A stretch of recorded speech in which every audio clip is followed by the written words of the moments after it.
ভালো যদি হইতে চাও, সম্মানের জায়গায় যদি থাকতে চাও, ওই সম্মানের জায়গার জন্য তোমার চরিত্র ভালো লাগবে, সুস্থতার জীবন লাগবে, দুইটা পুঁজি লাগবে।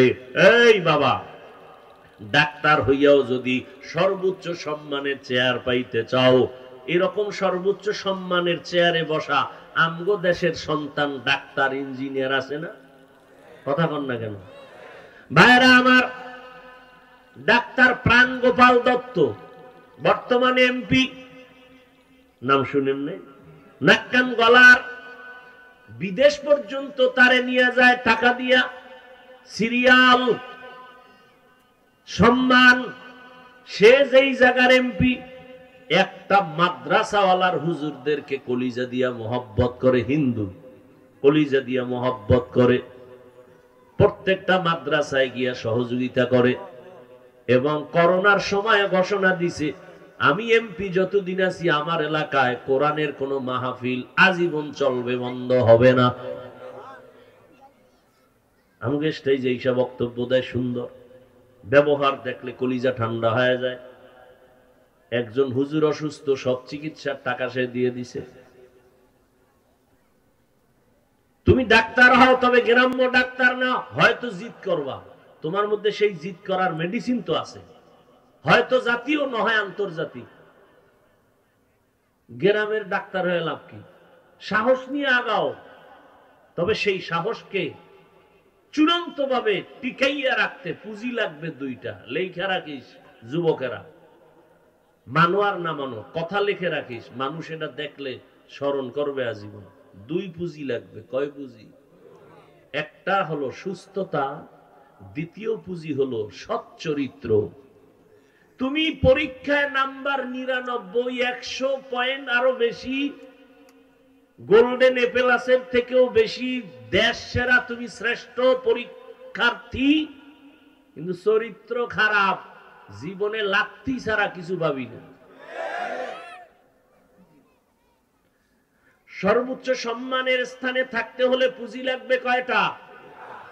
এক, কয় না, দুই, সৎ চরিত্র, আখলাকে হাসানা। এই দুইটাকে জবাই করতেছে মোবাইল। সুস্থতা জীবনের অমূল্য সম্পদ। বাড়ি আছে, গাড়ি আছে, ডাইনিং টেবিলে হরিণের গোশত, উটের গোশত, গরুর গোশত, দুনিয়ার সব হালাল মাছ, কিন্তু তুমি বিছানার রোগী, খাইলেই মরণ। এই জিন্দেগির লাভ আছে? কোনো লাভ নেই। এজন্য পুঁজি লাগবে কয়টা? সুস্থতা আর সুন্দর চরিত্র। সুস্থতার জন্য মোবাইল কি ক্ষতি করে? আমাকে কিয়ামতে ফিডাফিডি তো আছেই মরার পর, কিন্তু দুনিয়াতে তোমার নগদ কি ক্ষতি হচ্ছে?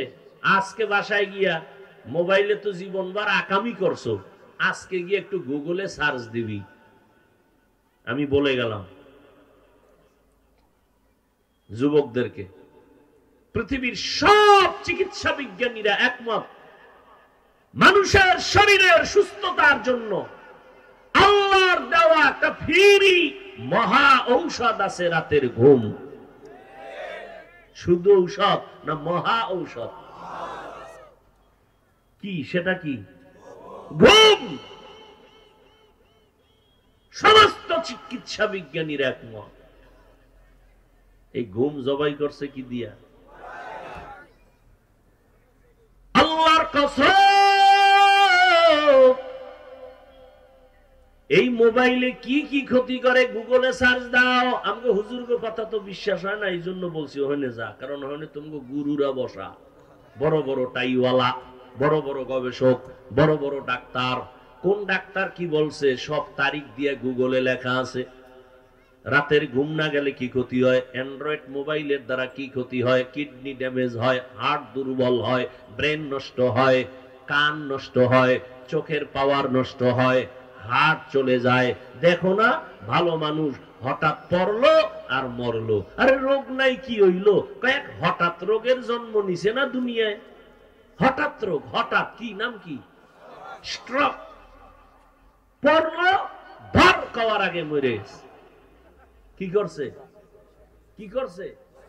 স্ট্রোক করেছে, ব্রেন স্ট্রোক, হার্ট স্ট্রোক।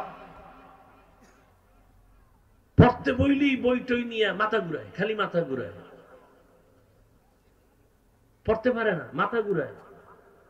লিখতে গেলে হাত কাঁপে, কারণে আকাম করতে করতে হাতের পাওয়ার শেষ হয়ে গেছে। আল্লাহ যেগুলো দিছে এটা একটা তো পার্স, কান কি একটা।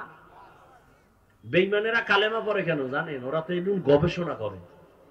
আমি কখন বুঝাবো আপনাদেরকে? 7টা আসমান 7টা জমিন। কয়টা আসমান জমিন? এই যে বানাইতে আল্লাহর সময় লাগছে 6 দিন।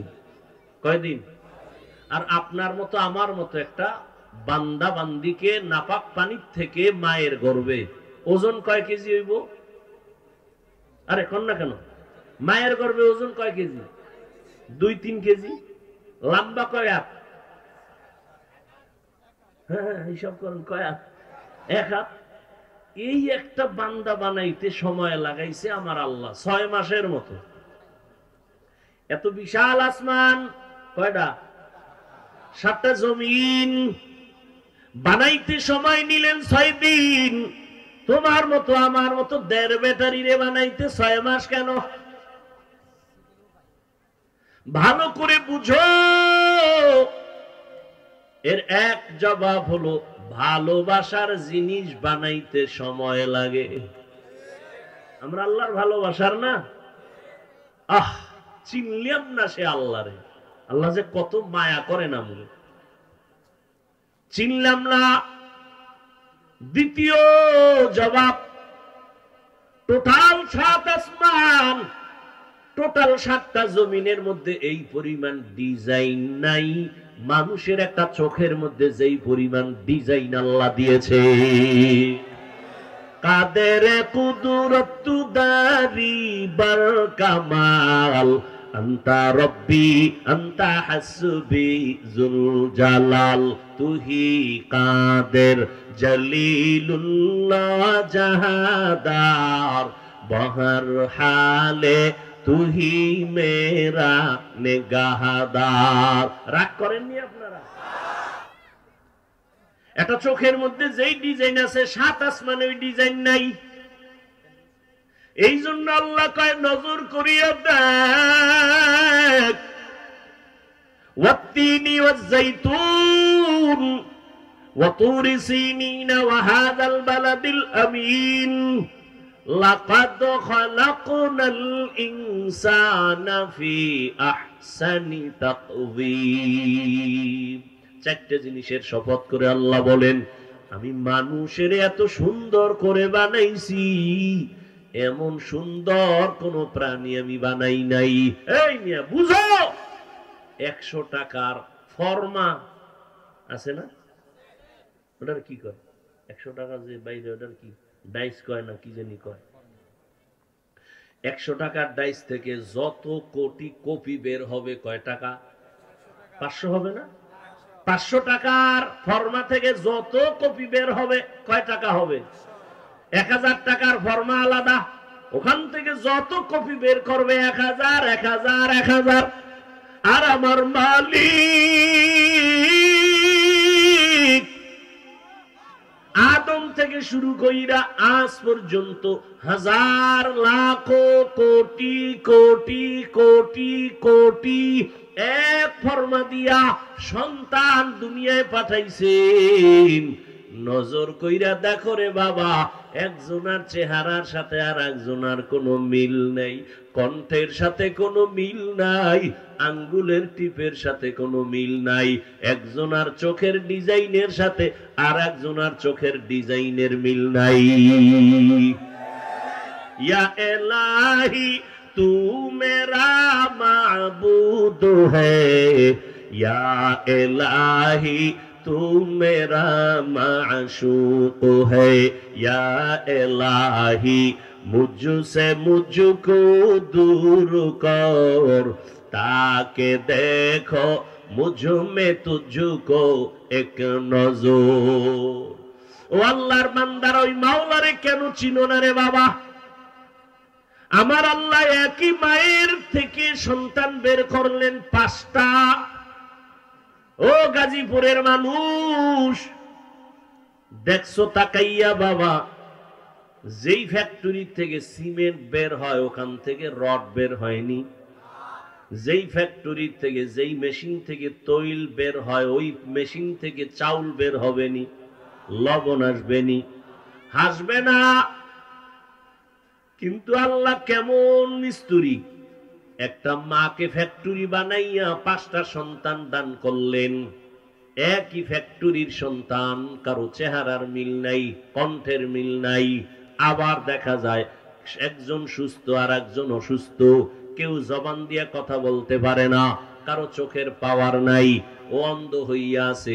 একটু আগে মাদ্রাসায় বসলাম, এশার নামাজ পড়লাম, একটা হাফেজে কোরআন আসছে, সালাম দিল, বলল হুজুর আমি আপনার ভক্ত, আমি অন্ধ, চোখে দেখি না, একটু মাথায় হাত দিয়ে দোয়া করে দেন।